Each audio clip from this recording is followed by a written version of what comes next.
Kejaksaan Agung atau Kejagung terus mengejar pihak-pihak yang diduga melakukan eksploitasi hasil korupsi pertambangan timah di lokasi IUP PT Timah Tbk. Kejaksaan Agung menangkap 16 orang dan menetapkan mereka sebagai tersangka. Kejaksaan menetapkan Harvey Muiz yang juga suami aktris Sandra Dewi sebagai tersangka ke-16 kasus korupsi.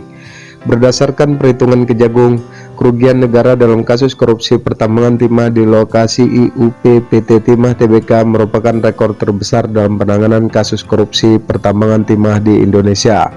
Direktur Penyidikan Jampitsus Kuntadi mengatakan kerugian ekonomi negara mencapai 271 triliun rupiah. Mengingat nilai kerugian ekonomi di negara ini mencapai 271 triliun, Jampitsus bersama Kejagung bekerjasama dengan tim ahli lingkungan hidup dari Institut Pertanian Bogor, Jawa Barat. Bahkan nilai kerugian perekonomian negara akan semakin meningkat, kata Kuntadi. Memang tim penyidik bekerja sama dengan Badan Pengawasan Keuangan dan Pembangunan atau BPKP belum menyelesaikan perhitungan kerugian keuangan dengan akibat eksplorasi dan penambahan timah ilegal di lokasi IUP PT Timah Tbk. Hasil perhitungan kerugian ekonomi berdasarkan dampak lingkungan dan kerusakan lingkungan akibat kegiatan penambangan timah ilegal yang saat ini sedang didalami tindak pidana korupsi pengurusan perizinan IUP PT Timah Tbk, kata Kuntadi.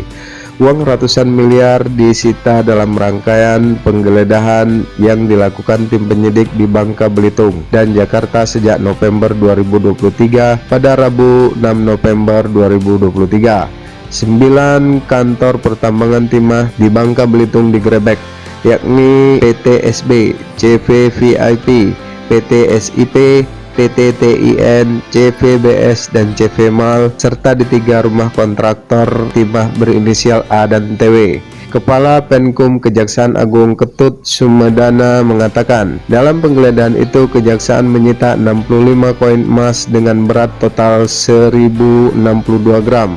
Selain itu, jaksa juga menyita uang tunai sebesar 76,4 miliar dan mata uang asing setara dengan 23 miliar rupiah, 4,79 miliar rupiah dan setara dengan 18,8 juta rupiah. Pada Januari 2024, penyidik Jampitsus juga melakukan penggeledahan dan menyita 1 unit mobil Porsche dan 1 unit mobil Honda Swift dari tersangka TT. Penyidik juga menggeledah rumah saksi berinisial AS dan menyita uang diduga korupsi timah senilai 6,07 miliar rupiah dan uang asing senilai 372,9 juta rupiah. Dalam penggeledahan gudang dan lokasi penambangan yang dipantau TT, penyidik menyita 55 buah alat berat yang digunakan untuk eksplorasi timah.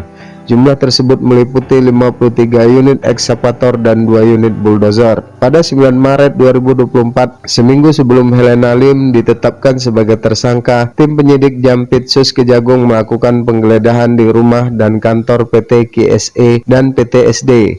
Dalam penggeledahan tersebut, penyidik menyita uang tunai senilai total 33 miliar rupiah, pecahan 10 miliar rupiah, dan 2,5 juta dolar Singapura.